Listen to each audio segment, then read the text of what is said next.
Assalamualaikum warahmatullahi wabarakatuh. Perkenalkan, nama saya Rahel Dwi Maharani dengan nomor Stanbook 22579-011 dari Program Studi Perdagangan Internasional. Nah, pada video kali ini saya akan memenuhi tugas kedua mata kuliah Digitalisasi Perdagangan dan Keuangan Internasional. Baik, adapun materi pertama yang akan saya bawakan mengenai apa saja sih tantangan yang dihadapi oleh negara-negara berkembang dalam mengembangkan ekonomi digital. Nah, negara-negara berkembang menghadapi berbagai tantangan signifikan dalam mengembangkan ekonomi digital, terutama terkait dengan infrastruktur teknologi, informasi, dan komunikasi atau biasa disingkat dengan TIK. Banyak negara ini masih kekurangan akses internet yang cepat dan stabil, serta jaringan telekomunikasi yang memadai. Hal ini menghambat adopsi teknologi digital dan memperlambat kemajuan dalam sektor ini. Selain itu, rendahnya tingkat literasi digital di kalangan populasi menjadi hambatan tambahan, karena banyak individu yang tidak memiliki keterampilan yang diperlukan untuk memanfaatkan layanan digital dan teknologi modern. Nah, regulasi dan kebijakan yang tidak mendukung juga merupakan faktor penting dalam mengembangkan ekonomi digital. Banyak negara berkembang mengalami kesulitan dalam merumuskan regulasi yang seimbang, yang dapat mendukung inovasi sambil tetap melindungi konsumen dan menjaga keamanan data. Nah, ketidakpastian dalam kebijakan ini dapat mengurangi minat investor dalam berinvestasi di sektor digital.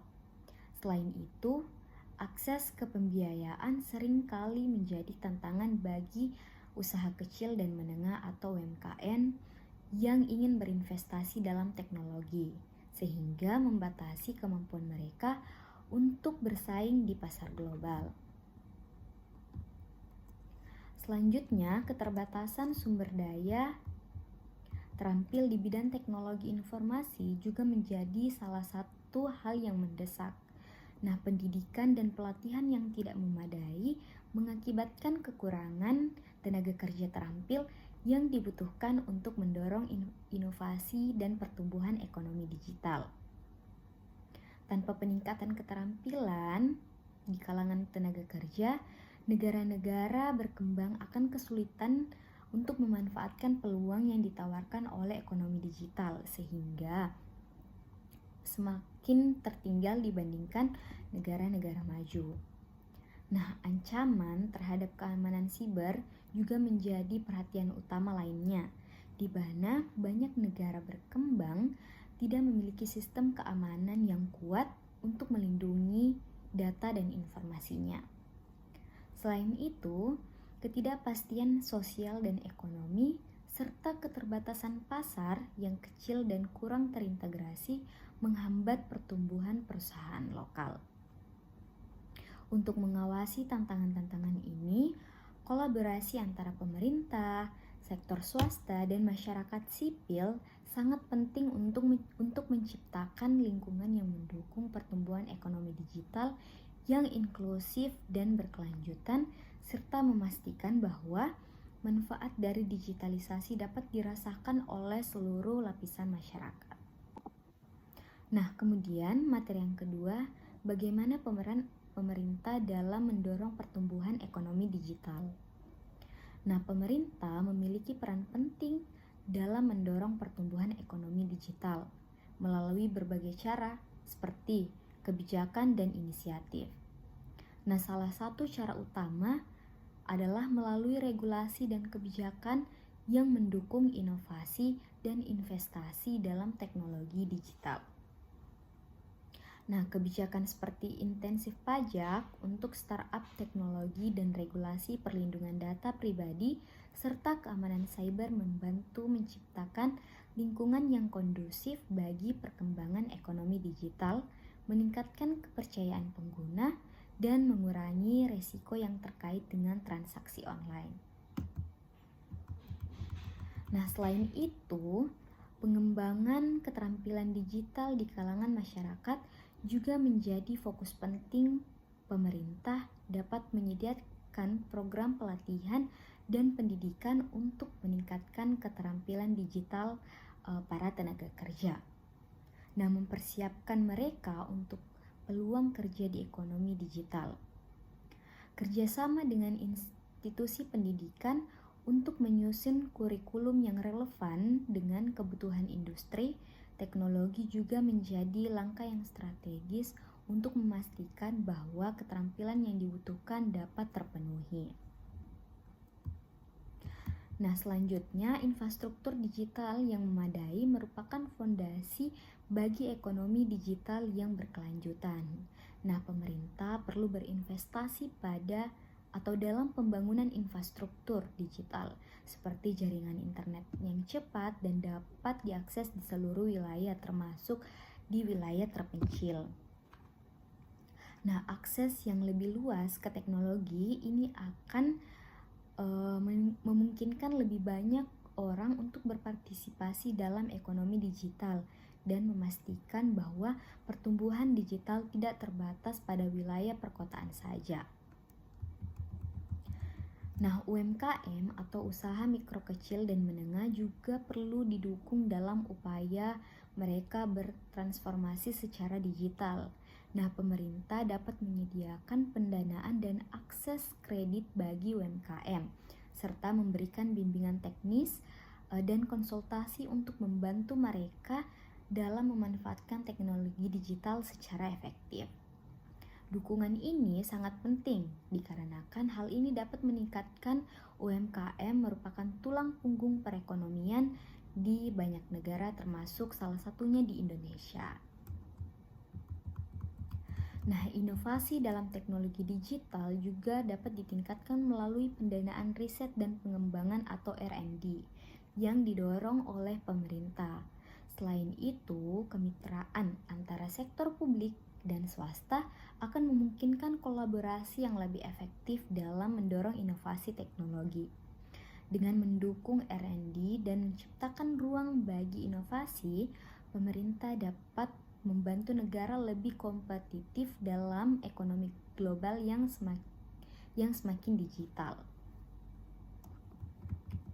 Nah, akhirnya atau ending dari hal tersebut di mana menciptakan kerjasama internasional memainkan peran strategis dalam mendorong pertumbuhan ekonomi digital.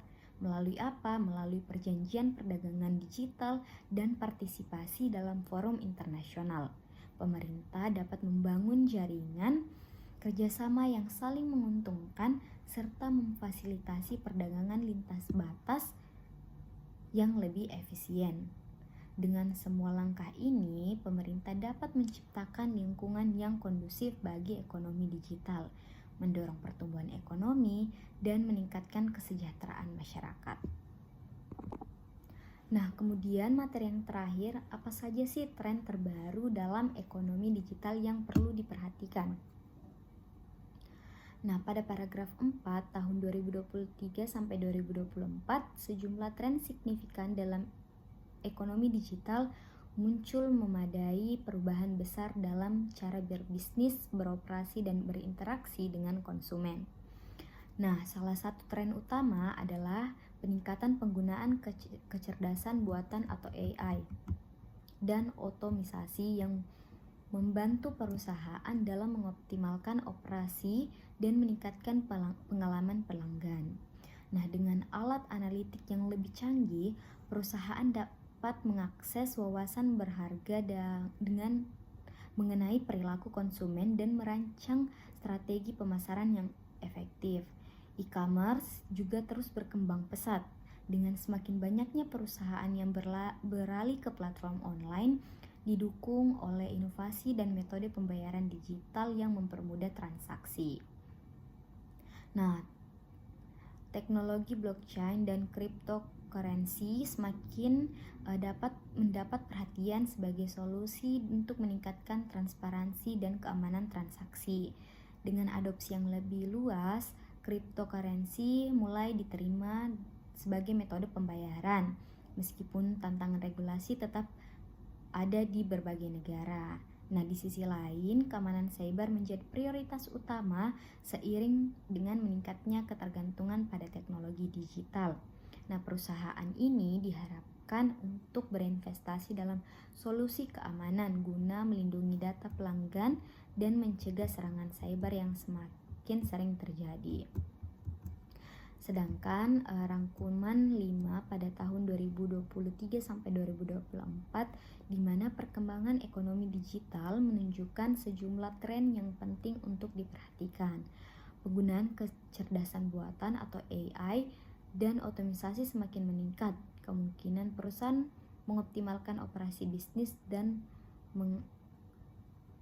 bisnis tidak hanya membantu mengurangi biaya tetapi juga meningkatkan efisiensi di berbagai sektor. Nah, perdagangan berbasis data juga semakin menjadi relevan dalam ekonomi digital, di mana big data dan analitik memungkinkan perusahaan untuk memahami keperluan konsumen dan membuat strategi pemasaran yang lebih efektif. Digitalisasi juga merambah ke rantai pasokan dengan teknologi seperti Internet of Things atau IoT digunakan untuk meningkatkan visibilitas, efisiensi, dan koordinasi antar mitra di seluruh dunia. Kemudian ada inklusi keuangan juga meningkat dengan pesat berkat inovasi di bidang teknologi keuangan atau fintech dengan membuka akses layanan keuangan di individu dan bisnis yang sebelumnya tidak terjangkau, terutama di negara berkembang. Dan yang terakhir ada teknologi seperti augmented reality atau AR dan virtual reality atau VR semakin digunakan dalam menciptakan pengalaman pelanggan untuk menarik interaktif, terutama di sektor retail. Baik, itulah tadi materi yang dapat saya sampaikan. Apabila ada kesalahan dalam kata atau informasi, saya memohon maaf sebesar-besarnya. Wabillahi taufiq wal hidayah. Wassalamualaikum warahmatullahi wabarakatuh.